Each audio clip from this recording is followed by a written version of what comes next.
സാവിത്രി മോളെ, സാവിത്രി. അയ്യോ, ഈ മരുന്ന് വാങ്ങിച്ചു കൊടുക്കൂ. പേടിക്കാനൊന്നുമില്ല, സാവിത്രി ഗർഭിണിയാണ്.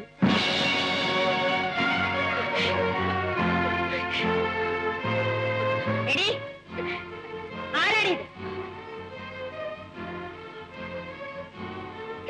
കരയുന്നു? ഇതിന്റെ ആളാരെന്നാ ചോദിച്ചത്? നിന്റെ തന്തയും തള്ളിയും ഒന്ന് ചോദിക്കുമ്പോ ഞാൻ എന്ത് സമാധാനം പറയും? പറയടി, ആരായത്? നീ പറയില്ല ആരാന്ന്. നീ പറഞ്ഞില്ലെങ്കിൽ നിന്നെ ചവിട്ടി കൊന്ന് കുഴിച്ചുകൂടെ അവിടെ പറഞ്ഞേക്കാം. പറയടി ആരാണ്?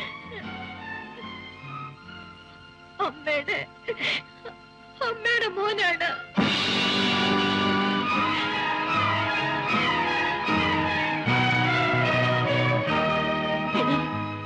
ഞാൻ നിന്നെ എന്റെ മോളെ പോലെയാണ് കരുതിയിരുന്നത്. ആ നീ എന്നോടിത് കാണിച്ചല്ലോടി. നല്ലവളാണെന്ന് വിചാരിച്ചാണ് നിന്നെ ഈ കുടുംബത്തിൽ ഞാൻ കയറ്റിയത്. എന്റെ കുടുംബത്തിന്റെ അന്തസ്സ് നീ തകർത്തല്ലോടി. ഇതിനേക്കാൾ എനിക്കല്പം വിഷം തന്നെ കൊന്നിട്ട് എന്റെ വീട്ടിൽ നിനക്കിത് ചെയ്യാമായിരുന്നു. എന്റെ പൊന്നുമോളെ, നിങ്ങൾക്കൊക്കെ സഹായമല്ലാതെ ഈ അമ്മ വേറെ ഒന്നും ചെയ്തിട്ടില്ല. ആ എന്നോടിത് വേണം.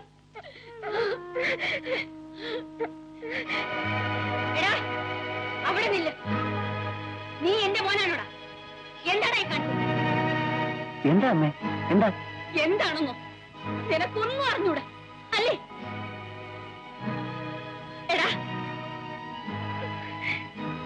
ഇവിടെ നിനക്കറിയാമോ? ഇവിടുത്തെ വേലക്കാരി പെണ്ണ്, ഇവളുടെ കുഞ്ഞിന്റെ അച്ഛൻ നീയാണെന്നാണ് ഇവൾ പറയുന്നത്. വാസ്തവണോടാ? ആണെങ്കിൽ ഈ നിമിഷം ഇവളെയും കൊണ്ട് പടിയിറങ്ങണം. അതാണ് ശരി. നിങ്ങൾ രണ്ടുപേരും ഒരുമിച്ച് വേണം ജീവിക്കാൻ. എടാ, നിനക്ക് ഈ കുടുംബത്തിന്റെ അന്തസ്സിനെ കുറിച്ച് ചിന്തിക്കാനുള്ള വകതില്ലാതെ പോയല്ലോടാ. ഇറങ്ങണ അവളെയും കൊണ്ട്. അയ്യോ അമ്മ, ഞാനിതൊന്നും അറിഞ്ഞതല്ല. എനിക്കിതൊന്നും അറിഞ്ഞുകൂടാ. അമ്മ ആരോ തെറ്റിദ്ധരിപ്പിച്ചതാ.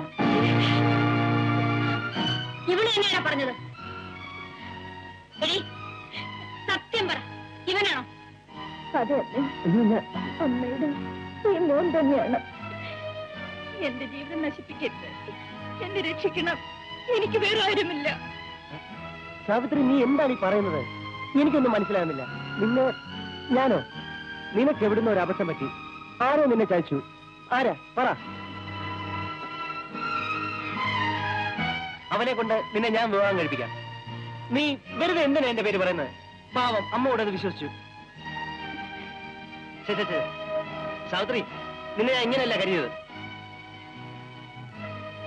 അമ്മയ്ക്ക് ഇത് വരണം. പിടിച്ചു നിർത്തിക്ക് ഓരോ നിന്നെ മോളെന്ന് പറഞ്ഞോട്ട്. ഇപ്പൊ ചീത്ത പേര് എനിക്കായി. മതിയായല്ലോ. ഒന്നും പറയണ്ട പച്ചമ്മേ. ഇതിങ്ങനൊക്കെ സ്വഭാവമായത്. ഏതെങ്കിലും കൊള്ളാവുന്ന വീട്ടിൽ കയറി വിലക്ക് നിൽക്കുക, എവിടെയെങ്കിലും പോയി ഇതുപോലെ ഒന്ന് സമ്പാദിച്ചു വരിക, എന്നിട്ട് തറവാട്ടിൽ പറഞ്ഞ പിള്ളേരെ തലയെ കെട്ടിവെക്കുക. സ്വത്തിനവകാശിയായല്ലോ. എടോ, താ ഒന്നും പറയണ്ട. അമ്മയ്ക്ക് ഇപ്പൊ ഇവളെ വിശ്വാസം. അമ്മ ഒരു കാര്യം ചെയ്യും, ഇവളെ പിടിച്ച് മരുമകളാക്കി ഇവിടെ ഇരുത്തിക്കോ. വല്ലവന്റെ കൊച്ചിനാന്ന് എനിക്ക് വയ്യ. ഞാൻ താ പോവാ.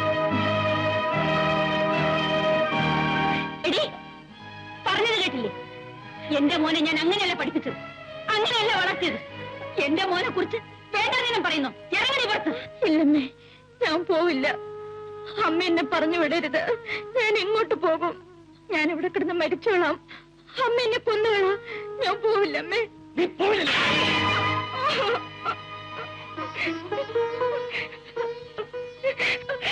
എന്നെ ഉപേക്ഷിക്കരുത്, എന്നെ ഉപേക്ഷിക്കരുത്. പിള്ളേ, ഇവിടെ അയച്ചേക്കൂ.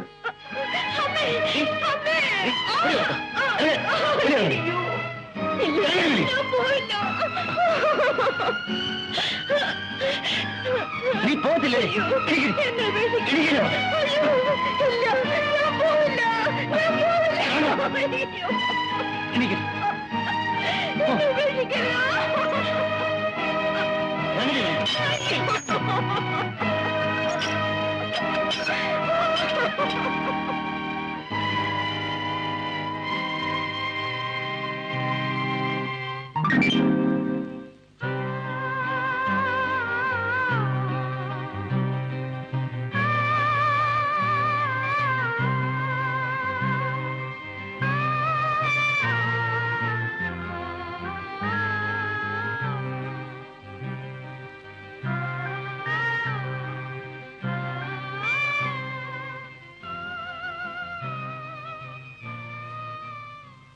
മാധവി അറിയുന്നതിന് സാവിത്രി അവിടെ എത്തിച്ചേർന്നിരിക്കുമെന്ന് വിശ്വസിക്കുന്നു.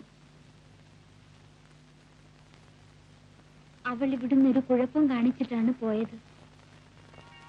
അവൾ ഗർഭിണിയാണ്. അതിന്റെ ഉത്തരവാദിത്വം എന്റെ മോന്റെ തലയിൽ കെട്ടിവെക്കാൻ അവൾ ശ്രമിക്കുകയും ചെയ്തു.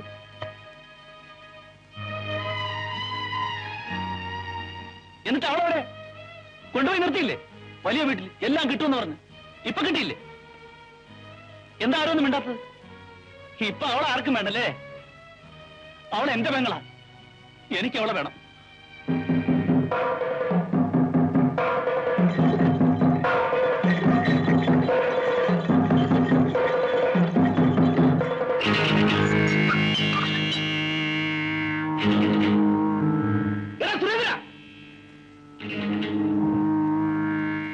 എന്താടാ?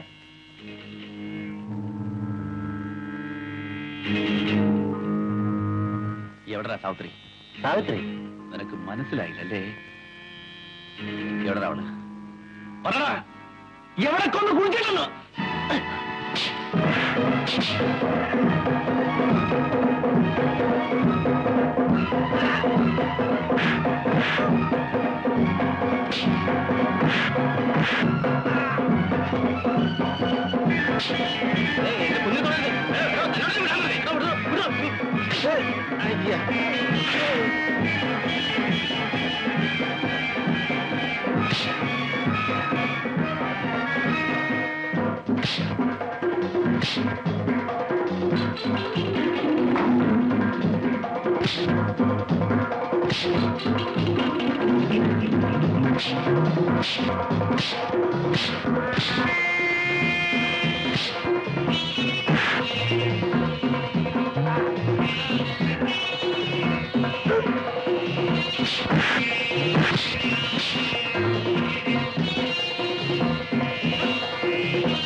ഇവൻ അവളെ നശിപ്പിച്ചു. എന്നിട്ട് നിങ്ങൾ അമ്മയമ്മനും കൂടെ അവളെ എന്ത് ചെയ്തു? അവളുടെ കുഞ്ഞിന്റെ തന്റെ അന്വേഷിച്ച് നീ പഠിക്കകത്ത് കയറി പോരുത്. അത് വേറെ എവിടെയെങ്കിലും അന്വേഷിക്കേണ്ടത്. ഇവനാണ് അവളെ നശിപ്പിച്ചത്, മറ്റാരുമല്ല. ആണോ? എങ്കിൽ അവളും കൂടി അതിന് സമ്മതിച്ചിട്ടാണ്. കൊല്ലാവുന്ന കുടുംബത്തിലെ പെമ്പിള്ളേരാരും വിളിക്കുന്നവന്റെ കൂടെ പോവില്ലടാ. നീ പെങ്ങളാണെന്ന് പറഞ്ഞില്ലേ?